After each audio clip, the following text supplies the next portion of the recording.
بسم اللہ الرحمن الرحیم۔ زندگی گزارنے کا حال یہ تھا۔ مجھے قصہ اورنگزیب کا یاد آ گیا، سناتے ہوئے گفتگو آگے بڑھاتا ہوں۔ اورنگزیب عالمگیر کے استاد ہیں، دنیا انہیں ملا احمد جیون کے نام سے جانتی ہے۔ اہل علم جانتے ہیں اصول فقہ کی کتاب نور الانوار، آپ اس کے مصنف ہیں۔ قرآن مقدس کی ایک تفسیر لکھی، اس تفسیر کا نام تفسیرات احمدی رکھا۔ بہرحال ایک اہل علم کے نزدیک بہت عظیم المرتبہ شخصیت، ملا جیون کے نام سے مشہور، جون پور کے رہنے والے، مگر سلطان اورنگزیب محمد عالمگیر کے استاد ہیں۔ اورنگزیب کو انہوں نے پڑھایا ہے۔ تاریخ میں آتا ہے ایک دن ملا احمد جیون رمضان المبارک کے مہینے میں دلی چلے گئے۔ شاگرد جو جناب چھوٹا موٹا نہیں ہے، ہندوستان کا شہنشاہ شاگرد ہے، ہندوستان کا شہنشاہ شاگرد ہے۔ اب اپنے شاگرد کے پاس گئے، دلی کی جامع مسجد میں غالباً نماز ظہر یا عصر ادا کی، اور نماز ادا کرنے کے بعد اورنگزیب عالمگیر کے ساتھ ہو لیے۔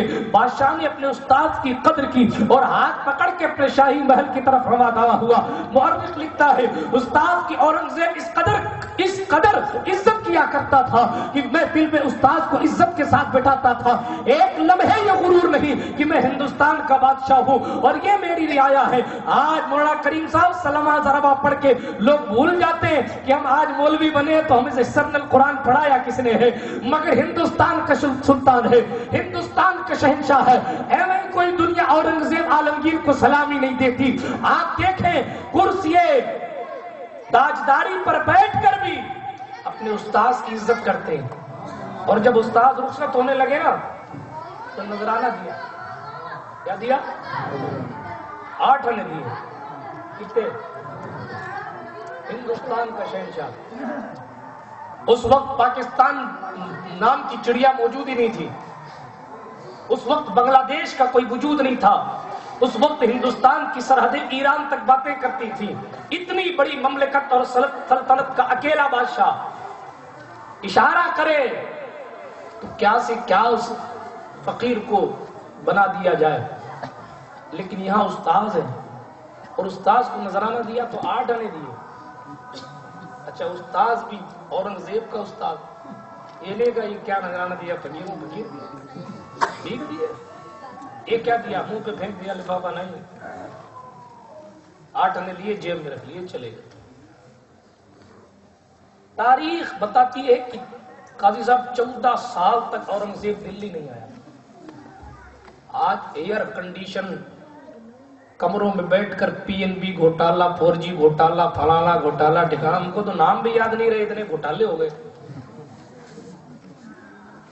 14 سال تک ہندوستان کی سرحدوں کی حفاظت کے لیے خود اورنگزیب گھومتا رہا، اور 14 سال بعد جب پلٹا، کیونکہ موضوع نہیں اس لیے بڑی تیزی سے آگے بڑھ رہا ہوں، 14 سال بعد جب پلٹا تو وزیر نے کہا بادشاہ استاد بڑا امیر ہو گیا، جس کو آپ نے 8 آنے دیے تھے وہ بڑے امیر ہو گئے۔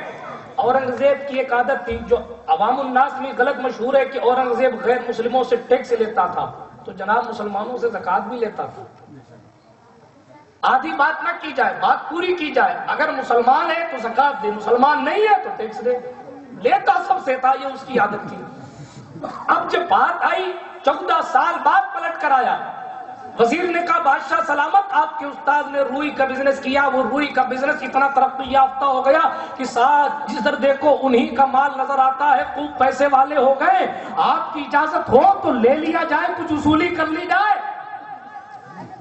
بادشاہ نے کہا ٹھہرو، رمضان المبارک آ رہا ہے، استاد خود آئیں گے، ان سے گفتگو ہو جائے گی، اس کے بعد میں تمہیں اجازت دے دوں گا کہ وصولی کر لو یا نہ کرو۔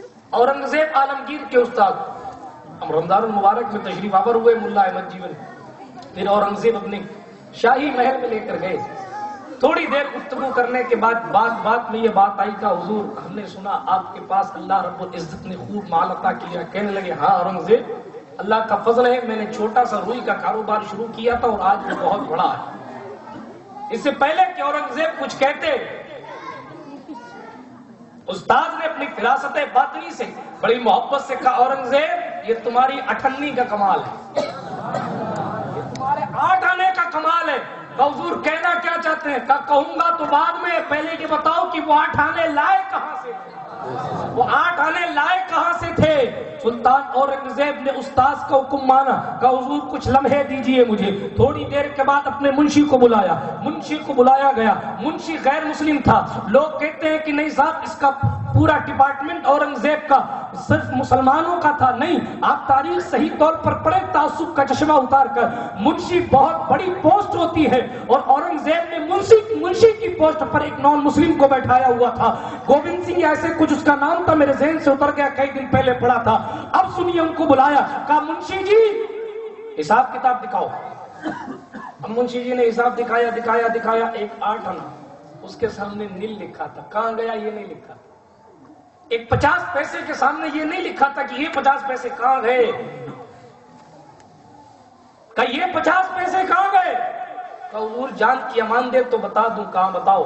کہ میں لکھنا بھول گیا، ایک رات تھی، اس میں بارش آ رہی تھی، بجلی کڑک رہی تھی، میں بڑا پریشان تھا، میرے گھر کا جو چھت تھا اس سے پانی ٹپکنے لگا، میں نے اپنے گھر کے سامان کو ایک کمرے سے دوسرے کمرے میں لے جانے کی کوشش کی، اس وقت سارا سامان مجھ سے اٹھ نہیں رہا تھا، میں اپنے گھر کے باہر نکلا، گھر کے باہر نکل کر میں نے دائیں بائیں دیکھا تو ایک بندہ تھا جو کمبل اوڑھ کر اپنے چہرے پر کمبل لپیٹ کر میرے گھر کے ارد گرد کھڑا تھا۔ میں نے اس سے کہا بھائی صاحب میرا یہ سامان ذرا سا دوسرے کمرے میں رکھوا دو، میں تمہیں مزدوری دے دوں گا۔ کہا ٹھیک ہے چلو میں بالکل مزدوری کرنے تو آیا ہوں۔ وہ کمبل پوش انسان آتا ہے اور وہ میرا سامان ادھر ادھر کرتا ہے، اور پھر اس کے بعد میں نے اس سے کہا ذرا ٹھہر جاؤ تھوڑی دیر اور کام کر لو، فجر کی اذان ہو جائے، نماز پڑھ کر میں تمہیں دکان چل کر پیسے دے دوں گا، ابھی گھر میں میرے پاس صرف 8 آنے، اس کے سوا کچھ نہیں۔ اس نے کہا میرا اصول ہے میں فجر کی اذان سے پہلے تک کام کرتا ہوں،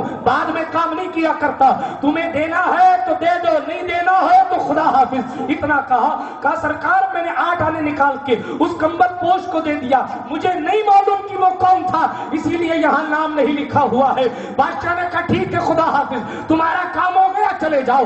یہ بندہ پلٹا، استاد کی طرف شاگرد دیکھتا ہے اور استاد شاگرد کو دیکھتا ہے۔ استاد نے پلٹ کر کہا اورنگزیب کہنا کیا چاہتے ہو؟ عرض کیا حضور وہ کمبل اوڑھ کر رات کی تاریکی میں خدمت کرنے والا اور اجرت حاصل کرنے والا کوئی اور نہیں تھا، وہی ہے جو آپ کا شاگرد اورنگزیب عالمگیر۔ یہ میری خود کی کمائی کی ہے 58۔